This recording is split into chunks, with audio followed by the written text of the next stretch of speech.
might have heard of that study that said by the year 2048, all fisheries will have collapsed and we'll have eaten down the food web till we're just eating jellyfish. What? Oh, and that is terrible. The state of the world fisheries. Alright, first some history. It's 1979, little Rob Nelson was born, that's me. One of the cheapest fish to eat at the time was the Atlantic cod. We were fishing hundreds of thousands of tons of it every year. In fact, we got very good at fishing these fish. And we started racking them up in big nets. We started pinpointing the schools with military precision. And then, in 1992, the entire northwest stock of Atlantic cod collapsed. And that was bad. Now let's talk about what the state of the other fisheries are. Okay, first, your perspective on this whole thing probably depends a lot on where you've traveled. Now, if you spent most of your time in the Pacific Northwest, maybe even Alaska, which has a very well-managed fishery, then things are looking pretty good. But say you've been to Southeast Asia. Let's just say maybe you're not an optimist on this whole fisheries thing. But truth be told, you really can't generalize all fisheries. You have to look at each one individually. And this is where science comes in. How many fish?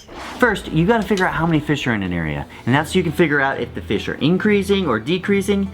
And that is the scientist's job.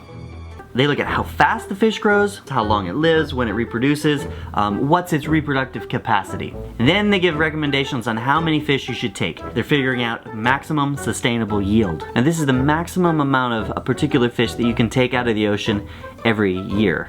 And understand that this is important because if we are overfishing, we're essentially screwing ourselves over because we could be getting more fish if we would have left a few back. So, check this out. This represents the best scientific data we have on the state of fisheries. This axis represents the amount of fish, this axis, the fishing pressure. And right here in the middle is the goal, maximum sustainable yield. Alright, so where do the fisheries land? Fisheries end up being distributed all over the map.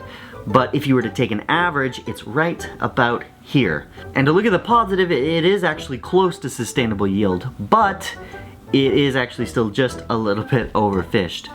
Now, the ones we have to worry about though are up here. These are the fish we're really putting into trouble. There's low numbers and we have really high fishing pressures on them. So what are they? Well, you have the Atlantic bluefin tuna and, well, you got a lot of sharks. So the take-home message is this. We cannot generalize between all fisheries. Some fisheries are doing well, some not so well. But we have to be able to know the size of the population of these fishes and if they're increasing or decreasing. That's where science helps, and that's also that we can effectively manage them. Of course, if you don't have the means to manage those fish populations, then you're in trouble. And that's where a lot of countries are right now as well. And finally, obviously you can help too, because the fish that you decide to eat creates a huge demand, one way or the other. And so you're gonna wanna eat fish that are both managed well and sustainably fished. And that means that you gotta know which fish to eat. So for that, I recommend this website. It's the Monterey Bay Aquariums, and it's fantastic. So I know these videos are way too short to get to all the issues in fisheries, and there are a lot of issues. So I recommend a few more. First, Haley did a video on the deep sea, and we talk about deep sea trawling. And our friend Twyla actually did a video on farmed salmon, which is really fantastic.